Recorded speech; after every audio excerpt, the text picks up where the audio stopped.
அமைச்சரை பதவி ஏற்ற உடனே முறையாக நம்ம ஊருக்கு வந்திருக்கீங்க, எப்படி ஃபீலிங்ஸ்? அதாவது இன்றைக்கு நடைபெற்றிருக்கிற இந்த அமைச்சரவையில் பங்கெடுத்து இந்த கிராமத்திலிருந்து இந்த மண்ணிலிருந்து தான் நான் வந்து கிளம்புனேன். அதனால் இந்த மண்ணுக்கு வந்து இந்த மக்களுக்கு நன்றி சொல்கிற விதமாக நான் இங்கே வந்திருக்கிறோம். கடந்த கால் நூற்றாண்டுக்கு மேலாக இந்த சமூகத்தில் பொறியோடி கிடக்கின்ற அத்தனை சாதியத்துக்கு எதிராக, சனாதனத்துக்கு எதிராக தொடர்ந்து களமாடி வந்ததனுடைய விளைச்சல் தான் நம்ம வந்து இந்த இடத்துல வந்து நிற்கிறோம். ஒரு சமூக நல்லிணக்கத்தை நோக்கி விடுதலை சிறுத்தைகள் இன்றைக்கு களமாடி வருகின்றோம். எல்லா மக்களையும் இணைக்கின்ற, எல்லா மக்களுக்குமான ஒரு அமைச்சராக நான் தொடர்ந்து செயல்படுவதற்கு இந்த மண்ணிலிருந்தே நான் அதை வந்து உறுதியெடுக்கின்றேன்.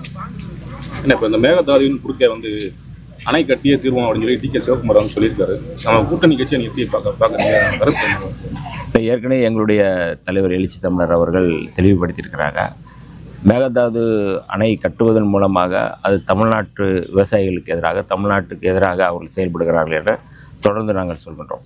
கடந்த 2021ஆம் ஆண்டு கூட அன்றைய தமிழ்நாட்டுடைய முதலமைச்சர் மரியாதைக்குரிய மு.க. ஸ்டாலின் அவர்கள் ஒரு அனைத்து கட்சி கூட்டத்தை கூட்டி, அந்த அனைத்து கட்சி கூட்டத்தின் மூலமாக இந்த மேகதாது அணை கட்டுவது நிறுத்தப்பட வேண்டும், இது வந்து இந்தியாவுடைய கூட்டாட்சிக்கு எதிரானது அப்படிங்கிறத வந்து தெளிவுபடுத்தியிருக்கோம். அதுதான் விடுதலை சிறுத்தைகளுடைய நிலைப்பாடு. அங்கே இருக்கின்ற முதல்வர், கர்நாடகாவுடைய முதல்வர் இது குறித்து மறுபரிசீலனை செய்ய வேண்டும். ஏன்னா இது தொடர்ந்து இந்த பிரச்சனையின் மூலமாக இரு மாநிலங்களுக்கிடையே ஒரு பதற்றத்தை உருவாக்குகின்ற வகையில், அல்லது இரு மாநிலங்களுக்கிடையே மிகப்பெரிய ஒரு பிளவை உருவாக்குகின்ற வகையில் செயல்பட்டு கொண்டு இருக்கிறார்கள். மேகதாது அணை கட்டுவதன் மூலமாக இன்னொரு மாநிலத்திற்கு அல்லது இன்னொரு தேசிய இனத்துக்கு எதிராக செயல்படுகிறார் என்பதைத்தான் நாம் பார்க்க வேண்டும். ஆகவே இந்திய ஒன்றிய அரசு இதில் வந்து தலையிட்டு உடனடியாக இதை வந்து தீர்க்க வேண்டும் என்று நாங்கள் வந்து இந்தியாவுடைய தலைமை அமைச்சரும் மோடியிடம் நாங்கள் வந்து இந்த கோரிக்கையை நாங்கள் வந்து தமிழ்நாட்டில் வந்து அறிவிக்கப்படாத மின்தடை தொடர்ந்து நடைபெற்றுள்ளது. இதில் விவசாயிகள் வந்து மக்கள் வந்து எல்லாரும் சிரமப்படுறாங்க. அது சம்மந்தமாக இல்லை, இதை வந்து சரி செய்ய வேண்டும். ஏன்னா வந்து பல்வேறு பலதரப்பட்ட மக்கள், விவசாயிகள், தொழிலாளர்கள் எல்லாரும் இந்த கோரிக்கையை வந்து வச்சிருக்கிறாங்க. இப்போ தான் வந்து ஒரு 10 நாள் தான் ஆகிறது இந்த அமைச்சரவை அல்லது இந்த அரசு பொறுப்பேற்று. பல்வேறு இடையூறுகள், பல்வேறு இருக்கின்ற அந்த தடைகள் எல்லாம் தாண்டி தான் வந்து செயல்பட வேண்டிய தேவை இருக்குது. ஆகவே ஏற்கனவே வந்து அவகாசம் வேண்டும் என்று கேட்டிருக்கிறார்கள், மக்களும் கேட்டிருக்கிறார்கள், அரசும் கேட்கிறது.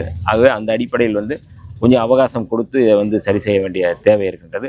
கட்டாயம் இது ஒரு நல்ல ஆட்சியாக, கட்டாயம் மக்களுக்கான ஆட்சியாக, எல்லோருக்குமான ஒரு ஆட்சியாக, எந்த விதமான பாகுபாடும் இல்லாத ஒரு ஆட்சியாக இது தொடரும் என்பதில் எந்த மாற்று கருத்தும் இல்லை. தமிழ்நாட்டில் குதிரை பேர ஆட்சி நடப்புன்னு சொல்கிறாங்க. அதெல்லாம் அதிமுக எம்எல்ஏக்களும் தொடர்ந்து ராஜினாமா பண்ணுவாங்க. அது சமூக இல்லை, இது எனக்கு அப்படி ஒன்றும் தெரியலை. ஆனால் தமிழ்நாடு அரசியல் இதுவரை வந்து நாகரிகமான ஒரு அரசியலை நோக்கித்தான் நடந்திருக்கிறது. இப்பொழுதும் அதுதான் போய்கிட்டு இருக்கு. அதனால் இந்த நாகரிகமான அரசியலுக்கு எதிராக எதுவும் நடக்காது என்று நான் நம்புகின்றேன். அதனால் அதை சொல்கிறது வந்து ஒரு இந்த அரசுக்கு எதிராக அல்லது வந்து உள்நோக்கத்தோடு செய்கிறாங்க அப்படிங்கிறத நம்ம வந்து பார்க்கணும். அப்படியான எந்த பேரமும் இங்கே வந்து இல்லை அப்படிங்கிறனா இதிலே வந்து சட்டப்பேரவையிலே மாண்புமிகு முதல்வர் அவர்கள் சொன்னாங்க, இது குதிரை பேரம் அப்படின்னு இல்லை, குதிரை வேகம்னு சொல்லி சொன்னாங்க. கட்டாயம் அதை நோக்கி தான் வந்து இல்லை நகரம் அப்படிங்கிறது எந்த மாற்று கருத்தும் இல்லை. ஆனால் பெட்ரோல் டீசல் விலை தொடர்ந்து உயர்ந்துகிட்டே இருக்குது. அதை எப்படி பார்க்குறீங்க? இல்லை, இது ஏற்கனவே இந்த பெட்ரோல் டீசல் விலை உயர்வுக்கு எதிராக இடதுசாரிகள், அதாவது விடுதலை சிறுத்தைகள், இடதுசாரிகள் எல்லோரும் சேர்ந்து போராட்டம் நடத்தணும். ஈரான் யுத்தத்துக்கு பிறகு, அதாவது அந்த தேர்தல் வரை வந்து இந்திய ஒன்றிய அரசு வந்து அமைதியாக கட்டுக்குள் வைத்திருந்தது. தேர்தல் முடிந்தவுடனே அதை வந்து விலையேற்றம் செய்கிறார்கள். ஏற்கனவே இந்த கச்சா பொருள், இந்த எண்ணெயினுடைய கச்சா பொருளினுடைய இறக்குமதி தொடர்பாக ரஷ்யாவிடமிருந்து போடப்பட்ட ஒப்பந்தத்தை வந்து முறித்து கொண்டிருக்கிறது இந்திய ஒன்றிய அரசு. இன்னமும் குறிப்பாக அமெரிக்காவினுடைய வர்த்தகத்தோடு இணைந்து செயல்படுகின்றது இந்திய ஒன்றிய அரசு.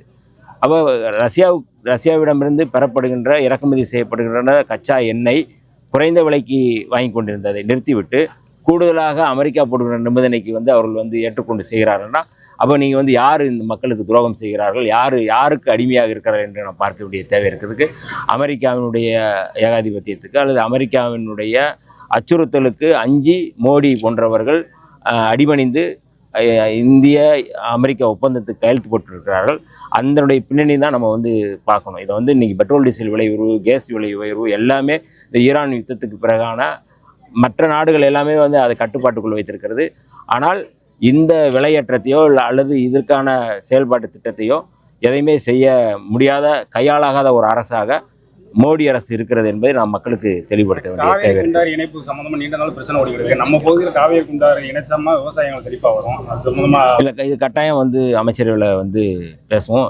இது குறித்து வந்து விரிவான அந்த துறை அமைச்சர் இது குறித்து பதில் சொல்வார். ஆனால் இது வந்து கட்டாயம் செய்ய வேண்டிய ஒரு திட்டம் தான். அது குறித்து நம்ம வந்து கலந்து பேசுவோம். தனியார் பள்ளியில் வந்து கல்வி கட்டணம் அதிகமாக வாங்குறாங்க. இந்த அரசு வந்து அதுக்கு தகுந்த நடவடிக்கை எடுத்து சரியான கட்டணம் அந்த மாதிரி நடவடிக்கை எடுக்கும். இல்லை, அதான் நான் முதல் அமைச்சரவை கூடி இது குறித்து பேசுவாங்க. என்ன ஏதுங்கிறத சொல்லுவாங்க.